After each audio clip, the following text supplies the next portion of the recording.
20,000 miles.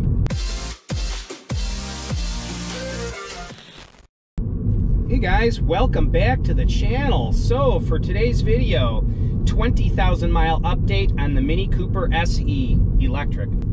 So for those of you that are new to the channel, welcome. My name is Matt and this is Tech Forum, and on this channel I discuss primarily the ownership experience of a long-range Model 3. I used to have a rear-wheel drive Model 3. Now I've got an all-wheel drive performance Model 3. And I discuss the ownership experience of owning a Tesla primarily, but we also have the Mini Cooper SE electric, and that's the car that I'm featuring today. Now, we bought this car early March, right at the COVID shutdown, and that was quite the experience. Now, we ordered this car months before that, and if we had any idea that the shutdown would occur, I don't think we would have bought it, not because of the car, but because of just life circumstances.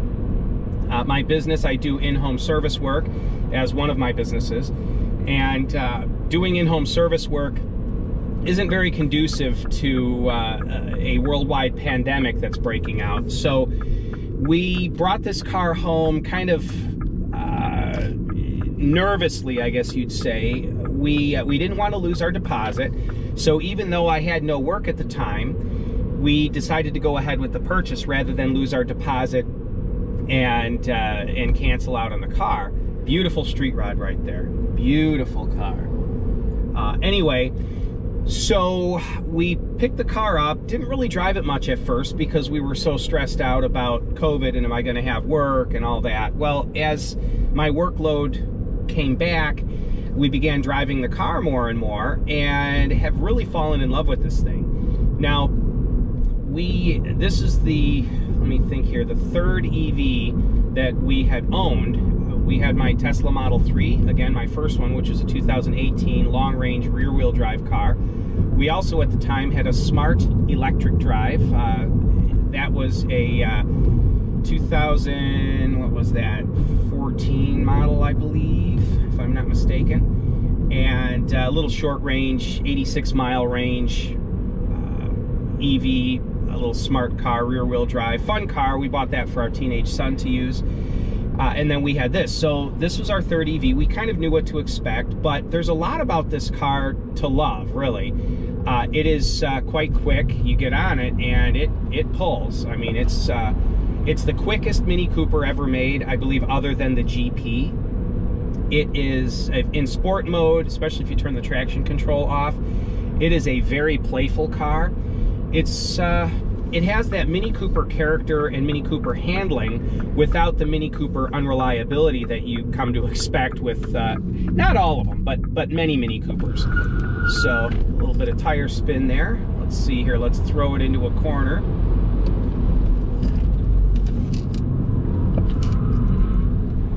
Yeah, this car is fantastic, and what I love about this little Mini Cooper SE is if Tesla were to make a small hot hatch, a bargain priced small hot hatch, this would be it. This thing feels a lot like my Tesla, obviously not nearly as quick, but feels a lot like my Tesla. It is, the 0 to 60 time is 6.2 seconds, I timed it. So it's still relatively quick. It's got that EV punch. It's very responsive, and the range is quite good. Now, when we purchased this car, they hammer at you that it's 110 mile range, 110 mile range. I mean, it's hammered at you. Well, to give you guys an idea, I live in a small town in northern Illinois, and I have a friend that lives exactly 50 miles south of me, 50.0 miles away. Hi, Adam. Also, thank you, Adam, for the snow tires. I swapped him for a set of new snow tires. Awesome. Anyway, I drove down to his house with this car, my wife and I did, shortly after we got it, and again, 50.0 miles, so it was 100 miles exactly round trip to his house and back to mine. We charged the car up fully. We weren't hypermiling it or anything, and in fact, we even had the AC on for a time, and it was stop and go traffic, some 55-mile-an-hour driving, some 30-mile-an-hour, but kind of general in-town driving to get to his place. We ended up back at home going exactly 100.0 miles, and the range meter showed 77 miles of range left.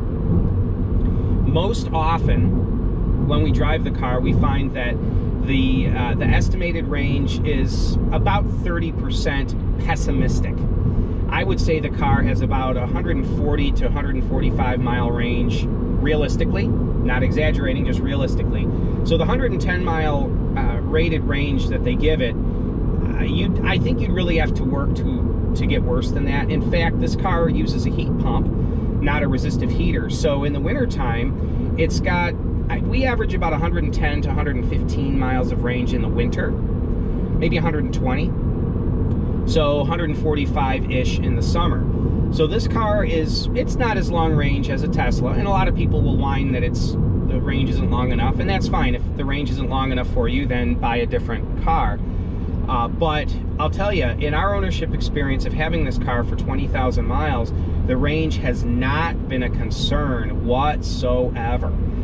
There have been a couple of occasions where we've charged the car up, run a few errands, come home, plugged it in, which it charges at 7 kilowatts, I believe. So it charges about 25% per hour. There are times we'll run errands, come home, plug it in, do some things in the house, come back out, unplug it, run errands, come home, plug it in. Almost like a TIE fighter leaving the mothership to run a sortie and coming back and refueling at the mothership. That's sort of the way we treat this car. Now, if we're driving a lot. Now, we had to do that with the Smart electric drive. That car was half the range of this car. So with that car, yeah, you plugged it in, you ran errands, came home, plugged it in, ran errands, came home, plugged it in, and you really had to in order to get any usability out of that car. And with this thing, for the most part, we charge it every other day. My son will drive 35 miles a day, so we'll charge it to 90%. He'll drive, still have 60% range. Then the next day he'll drive it, and then we'll plug it in again. But even on the heaviest driving days, he's driven from Northern Illinois up to Lake Geneva, Wisconsin, and back, and then into another town to pick up his girlfriend, and then to another town, neighboring town, to go to work, and that all on one charge. It's not been a problem. But there have been a couple of times where the car is just driven endlessly. Leave at 7 a.m., run a bunch of errands for a couple hours, come home, plug it back in, and a couple hours later leave, run a bunch of errands for a couple hours, come home, plug it back in. So I would say that unless you're driving state to state, there's really no reason to have a longer range car. I will say, other than, well, and let me back up. This has a CCS fast charging port, so you could travel with it. In fact, I believe Out of Spec Motoring has traveled cross country in a Mini Cooper electric, and I'm pretty sure, in fact, I'm almost positive that a couple other YouTubers have done that. If I'm not mistaken, there's at least 2 or 3 YouTubers that have done state-to-state trips using the CCS fast charging network in a Mini Cooper SE. So it is possible, though admittedly that would be inconvenient because you'd be stopping every hour and a half or so to charge up. But what are my thoughts on it? Well, on a couple of occasions we've considered getting a different car and trading this one in for more space or whatever, all-wheel drive in the winter, which the statement that I just made about obtaining snow tires for this car lets you guys know that we're not going to do that. We're keeping it at least through this winter. But just the car has proven itself to be really fantastic in so many ways. Again, it's quite quick. I mean, it's punchy. You get on it and it does pull. It is just shy of 200 horsepower and 200 foot-pounds of torque. It does go pretty well. I mean, if this car isn't quick enough to be entertaining for you, then you've been driving some fast cars. It is lively, it's entertaining. The weight balance front to rear is almost exactly 50-50. This car weighs 300 pounds more than the gas equivalent Mini Cooper S hardtop. but it is quite a bit quicker. It has been 100% reliable. We haven't had a single problem. Of course, it only has 20,000 miles on it, but no problems with it. My son at one point was turning sharp to pull into a parking space and hit a curb, did some damage to the tire, ruined the sidewall, and damaged the rim, and also did some very minor suspension, I don't want to say damage.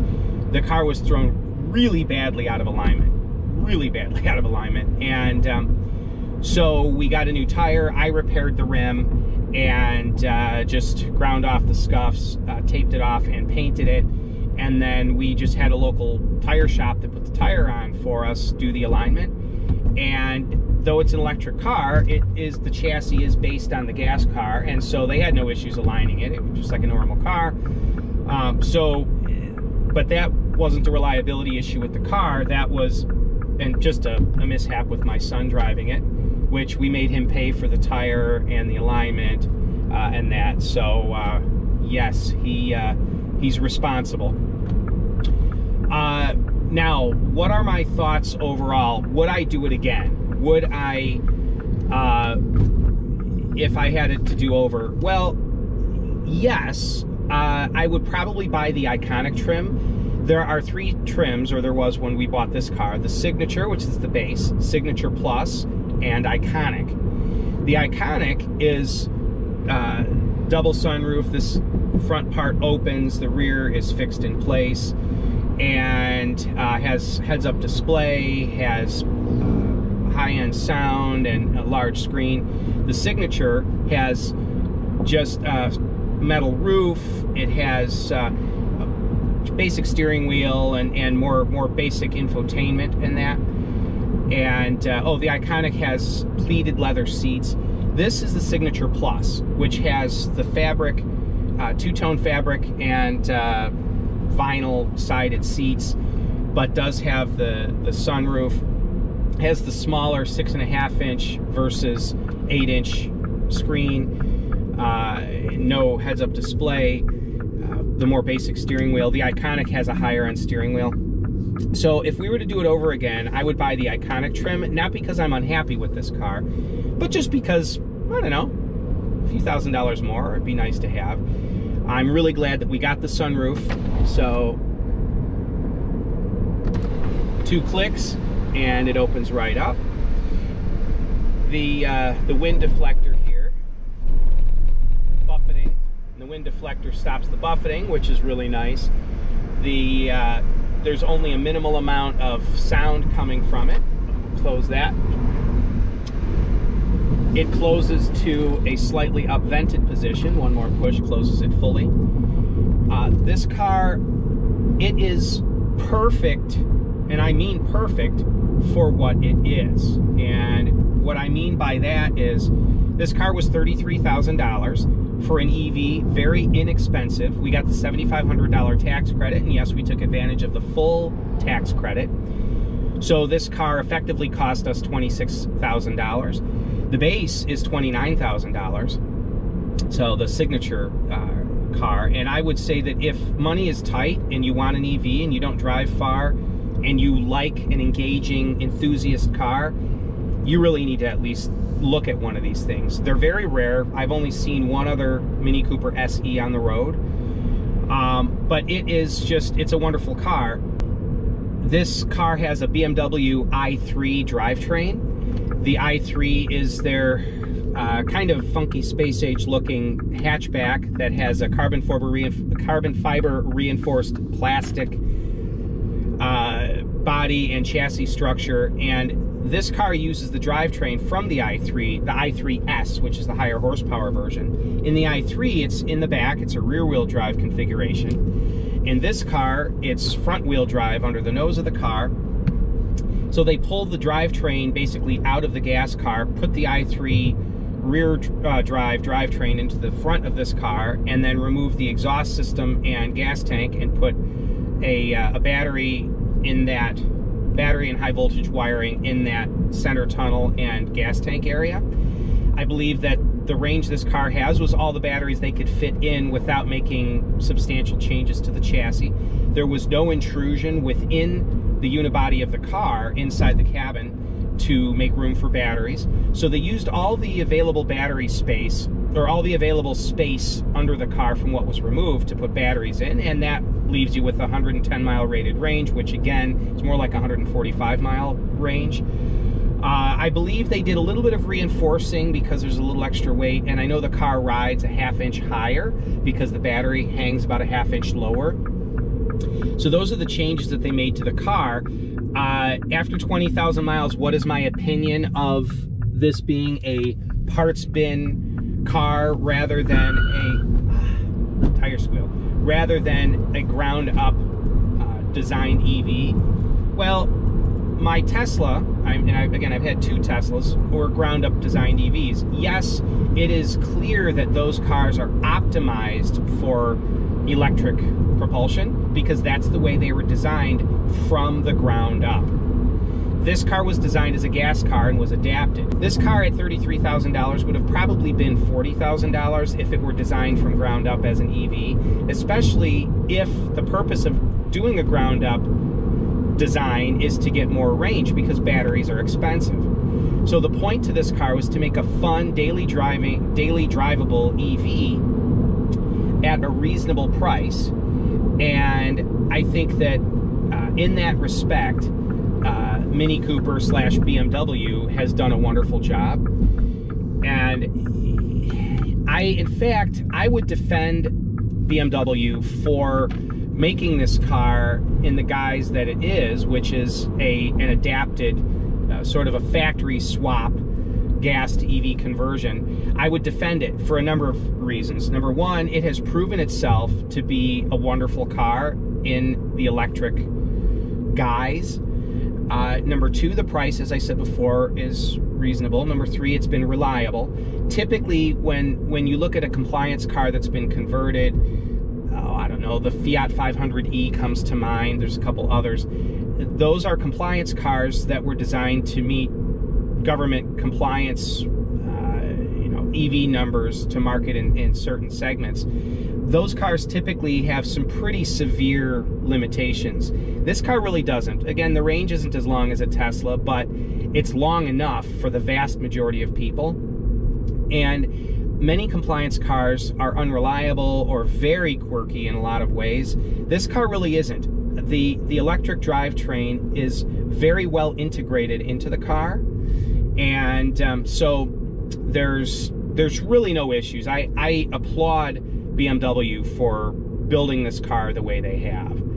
Now, how about my range? Has it been affected? No. The range on this car is still exactly the same as when we bought it new. If there is any battery degradation, I think it might be hidden in the software compensating for it. I know that BMW protects the top, I think it's top 6% of the battery capacity and the bottom 4% or something like that. So 100% charge really isn't 100% battery capacity charge. So, so they might be just electronically fooling you into seeing that your range hasn't changed at all. I don't know, but I do know that we haven't seen any range degradation. There's been no performance degradation. The car still, feels nice and tight, handles well. This has just been a wonderful car to own. And in fact, my wife has mentioned when our son, who's now in the community college, goes off to college out of state, and we get a little gas car for him to use out of state at college, are we going to sell this car or trade it in or whatever? Well, I'll tell you, I don't want to. This is too fun a car to get rid of. It's inexpensive to own. It's reliable. It's just a wonderful car. So that's my opinion of it. Is there anything I would change about it? More horsepower and more range, but I wouldn't want to pay any more money for it. I mentioned that in a couple other videos on this car, that would I improve anything about it? Yes, but not if I have to pay more. So I really think that this car has struck the perfect balance between quality, reliability, performance, range, fun, price. So that is my take on it. This, I know, wasn't a highly technical video. It's just my own ownership experience and how I feel about the car.